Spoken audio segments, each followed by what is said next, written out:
My dear fellow Liberians, I enjoy the privilege of being a proud Liberian. And today, I would like to speak to you directly about restoring the soul of our beloved nation, Liberia.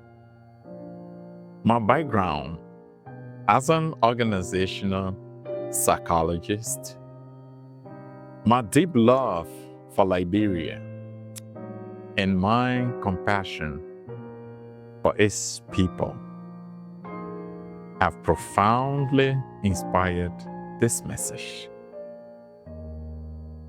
I do not speak to you officially as Director General of the Civil Service Agency, Chairman of the Health and Public Service Network of Africa, or the Chairman of the Board of the President's Young Professionals Program, the PYPP. I speak to you simply as a Liberian, burdened by the shared weight of our challenges and inspired by the glimmers of hope now rising. We are a nation with a glorious origin, yet a painful present burdens all of us. This is not a time for blame. No. This is rather a time for reckoning. For too long, we have danced around the truth, ignored the fractures within our society, and surrender our moral center to survivalism, corruption, and silence. A wounded legacy. My dear Liberians, since 1847, Liberia has wrestled with two parallel legacies: the hope of liberty and the shadow of exclusion. The divide between settler and indigenous communities, the privileged and the marginalized, has persisted for generations, entrenching inequality in access to education, land, political power, and justice. This deep-seated dualism fostered bitterness, mistrust, and competing identities rather than national unity. Over the decades, successive governments failed to equitably address these divides, leading to civil unrest, instability, and war. This legacy of exclusion was mirrored within our families. The Liberian family structure, once the foundation of our strength, has been eroded by poverty, trauma, and cultural abandonment. Marriages have become transactional. Parenting has been replaced by neglect. Many of our children, meant to be nurtured, guarded, and protected, have grown up in environments where survival is the only example. Our national values collapsed under the weight of daily suffering. Where still a culture of corruption became the norm rather than the exception. Corruption was no longer just a crime. It became a means of living. Public service was used for private gain. Greed overtook gratitude. As public institutions weakened, the people lost trust in their government and one another. This moral decline, compounded by economic despair, turned Liberia into a nation deeply fractured by history, trauma, and injustice. My dear brothers and sisters, today, many of our citizens live in abject poverty. Not because Liberia lacks wealth, no, but because we have mismanaged what we have. We have allowed the few to feast while the many starve. We have permitted silence to mask systemic failure. And we have turned away from accountability, fearing that truth might be too heavy a burden to bear. But I tell you the truth, this generation must break that cycle. Indeed, a new day has come. Despite the darkness of our past and the depth of our dysfunction, a new day has emerged over our dear republic. Under the bold, intentional, and reform-driven leadership of our dear President, Joseph Joekai Sr. Liberia is no longer wandering in silence or paralyzed by fear. We confront our failures head-on with truth, courage, and moral conviction. The road is long and the work is hard. But make no mistake, Liberia is rising again. Let me now walk you through some of the pillars of this renewal process: radical, national, and transformation. Declaring war on drugs and substance abuse. Liberia is fighting a silent war, one that has claimed more victims than we can count.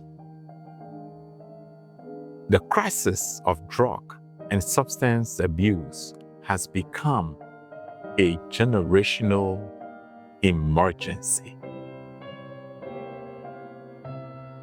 especially among our young people.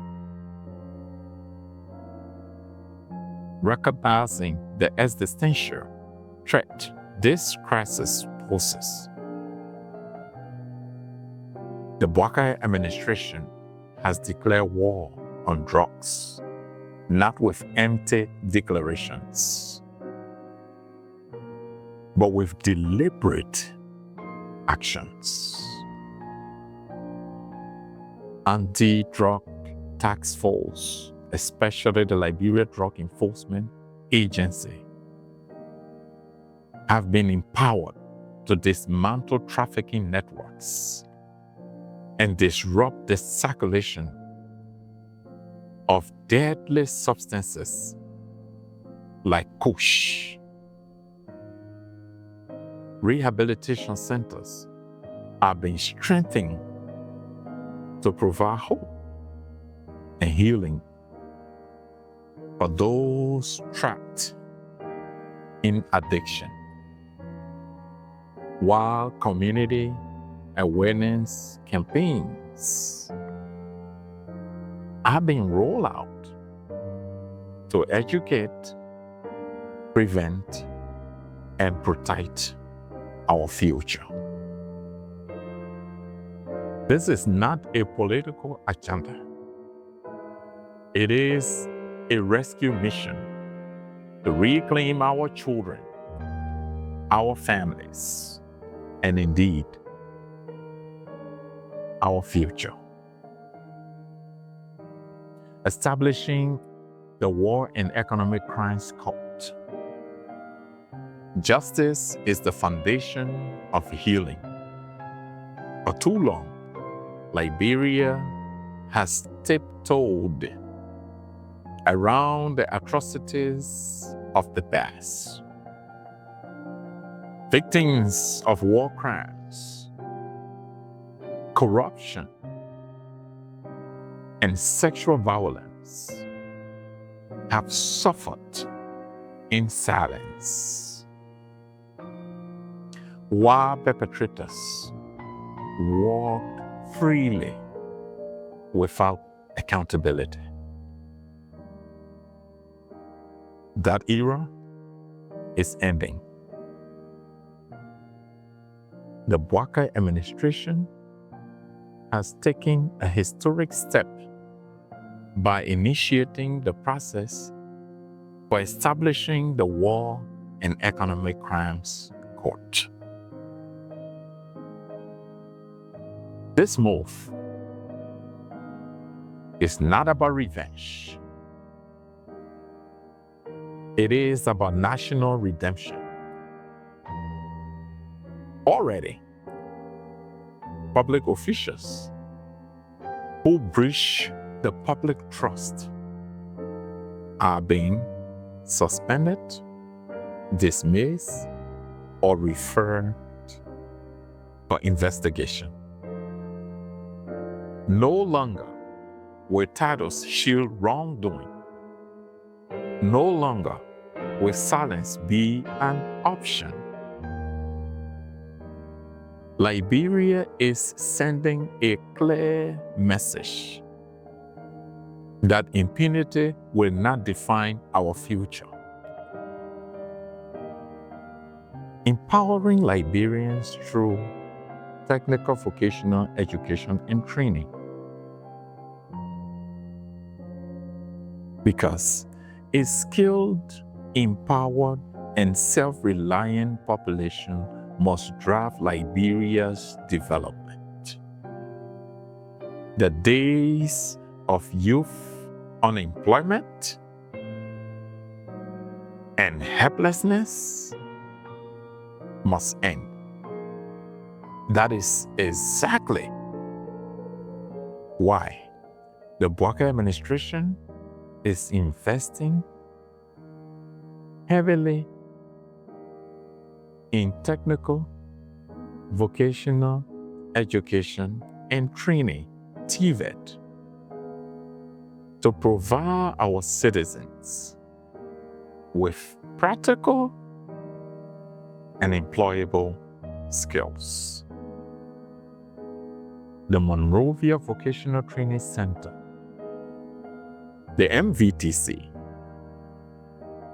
is undergoing extensive rehabilitation and re-equipping to meet modern industry standards.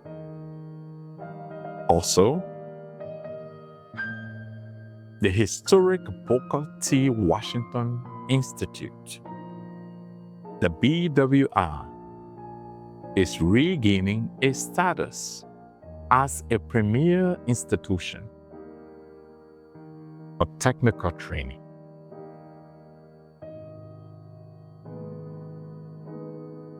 Today, Rural Teacher Training Institutes, the RTTIs, are being strengthened to fill critical gaps within our education system, mainly by producing professional teachers to serve in underserved areas. Across Liberia, new county-level TVET centers have been established to serve thousands of young people. Proudly, this government is not just building classrooms. It is building futures. Infrastructure development is the backbone of national transformation. Our roads, bridges, and buildings reflected a nation trapped in neglect for years. But that is changing now. The Joekai administration has launched an ambitious infrastructure agenda to connect communities and enact economic growth. Roads are being paved in every region, from the heart of Monrovia to the remote corners in the country's north central, western, and southeastern regions. Bridges are also being built and rehabilitated to reconnect people long cut off from essential services. Public schools, health centers, and administrative buildings are being upgraded to provide efficient public services. Fellow compatriots, infrastructure development under this administration is not about political visibility, but national connectivity, opportunity, and pride. The public service must reflect the values of competence, integrity, and patriotism. For too long, civil service appointments were driven by politics and personal connections. Today, that culture is being dismantled. The government has embarked on a thorough reclassification exercise to ensure that only qualified individuals serve in public institutions. Bureau systems are being sanitized. Ghost names are being removed, and resources are being redirected to real, deserving employees. Public officials who violate ethical standards are being held accountable through suspension, dismissal, and prosecution. Training programs are being launched to equip civil servants with the tools that they need to perform effectively. Truly, the civil service is becoming what it should have always been: a professional engine for national development.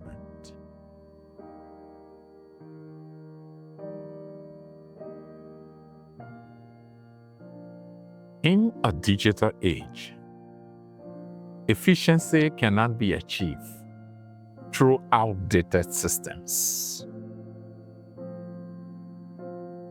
Recognizing this, the Joekai administration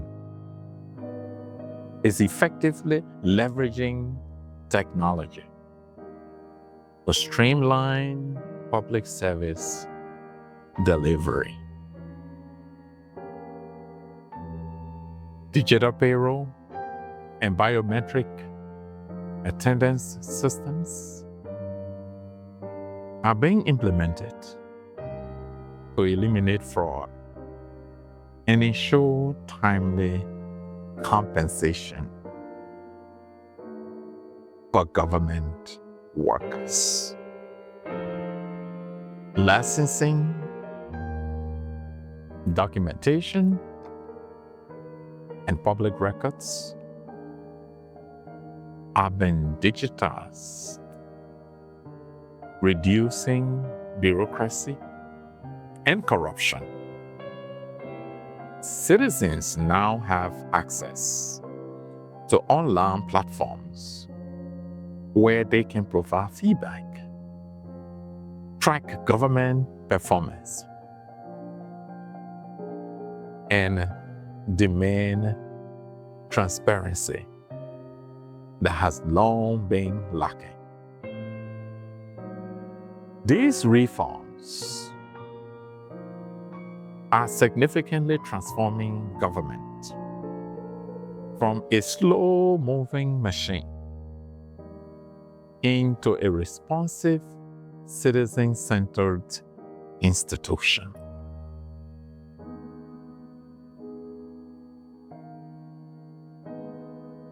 Security and justice are the lifeblood of a functioning democracy. So the Joekai administration is restoring law and order by strengthening Liberia's security architecture. The Liberian National Police is currently undergoing retraining and re-equipping to respond professionally to rising crime.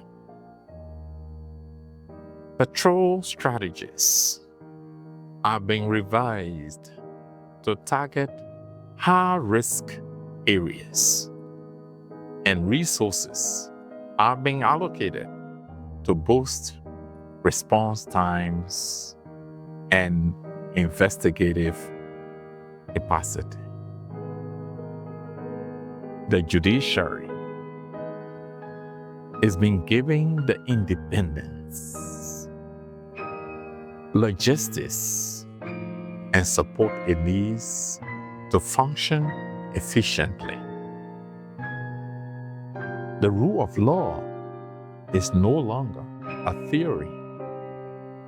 It is becoming a visible experience for all Liberians.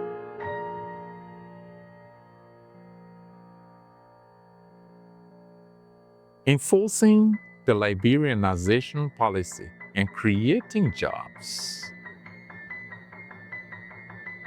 Indeed, Liberians deserve to be the primary beneficiaries of their own economy.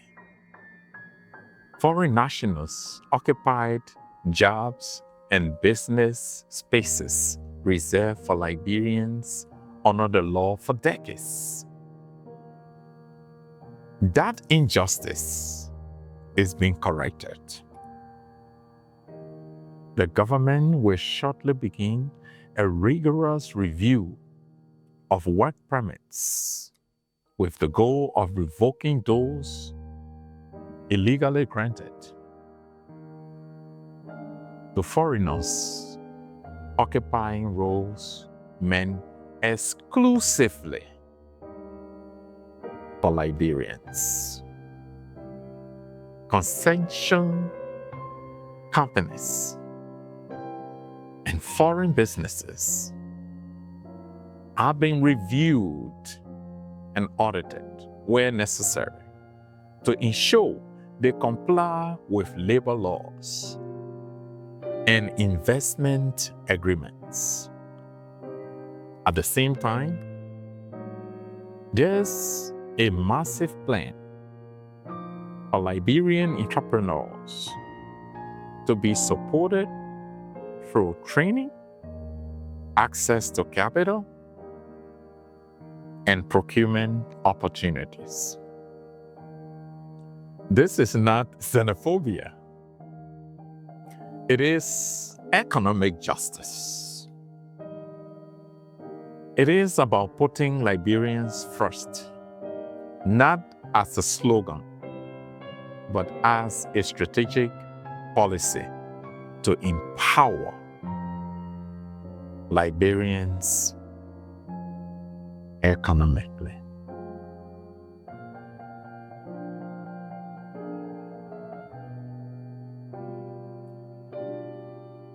My dear fellow Liberians, motivation and morale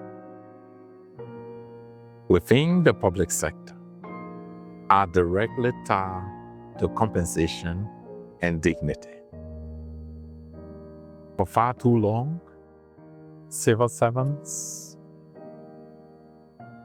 in the critical sectors of health, education, agriculture, and security, who comprise approximately 60% of the workforce, were underpaid and undervalued. Teachers, nurses, police officers, agriculturalists, and other essential workers earn as little as 69 to 99 United States dollars monthly. That is significantly changing. The Joekai administration has implemented a salary top-up scheme, ensuring that the lowest paid workers in these critical sectors now earn $150 United States dollars and above monthly based on qualification. Beyond salary adjustments, the government is transitioning thousands of knowledgeable and professional volunteer health workers and teachers onto the national bill. This is in contributions and providing them with job security. These reforms are accompanied by efforts to improve workplace culture, promote work-life balance, and reward merit. The impact has been immediate. Motivation, satisfaction, and productivity across the civil service are rising. Liberia is finally affirming the value of its workforce, and the future of public service is being restored.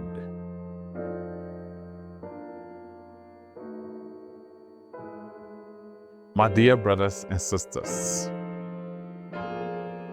however, no administration, no matter how visionary, can transform a nation unless its people change their mindset. We must bury the culture of shortcuts, stand against tribalism, and reject corruption at every level. We must raise a new generation that values truth over titles, purpose over power, and country over self. Let our youth dream again. Let our public servants serve again. Let our families be whole again. Above all, let Liberia rise again. The soul of the nation is in our hands. So we need to understand this. Nations do not die from external invasion. Instead, they collapse when their moral center disintegrates.